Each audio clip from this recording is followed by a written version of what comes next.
বড় বড় বাক্য তৈরি করার কৌশল।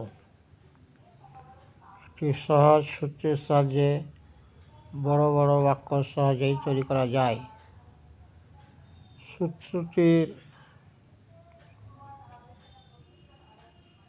সূত্রটির সংক্ষিপ্ত রূপ হলো স্যাব ODM PTR। এস বলতে বাক্যের সাবজেক্টকে বোঝায়,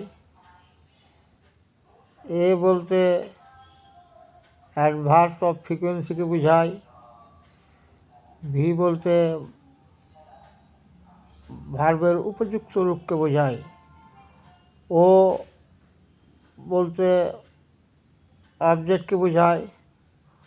অবজেক্ট আবার দু ধরনের হতে পারে, object one, object two. M বলতে ODM। ডি বলতে ডিরেকশানকে বোঝায়। ডিরেকশান আবার দু ধরনের হতে পারে, D1 এবং D2। D1 হলো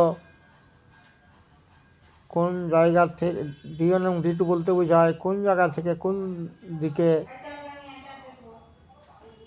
গতি। এম বলতে অ্যাডভার্ব অফ ম্যানারকে বোঝায়। অ্যাডভার্ব অফ ম্যানার অর্থাৎ দু ধরনের হয়, M1 এবং M2। M1 বলতে বোঝায় ক্রিয়ার কাজটি কীভাবে ঘটছে। M2 বলতে বোঝায় কার সাথে ক্রিয়ার কাজটি ঘটছে। পি বলতে অ্যাডভার্ব অফ প্লেস বোঝায়, অর্থাৎ ক্রিয়ার কাজটি কোথায় হচ্ছে। পি বলতে অ্যাডভার্ব অফ টাইম বোঝায়, অর্থাৎ ক্রিয়ার কাজটি কখন হচ্ছে। আর বলতে অ্যাডভার্ব অফ রিজন বোঝায়, অর্থাৎ ক্রিয়ার কাজটি কেন হচ্ছে। এইভাবে যে কোনো একটা ভার্ব নিয়ে পরপর স্যাব ODM PTR সূত্রটি ব্যবহার করে বড় বড় বাক্য তৈরি করা যায়। যেমন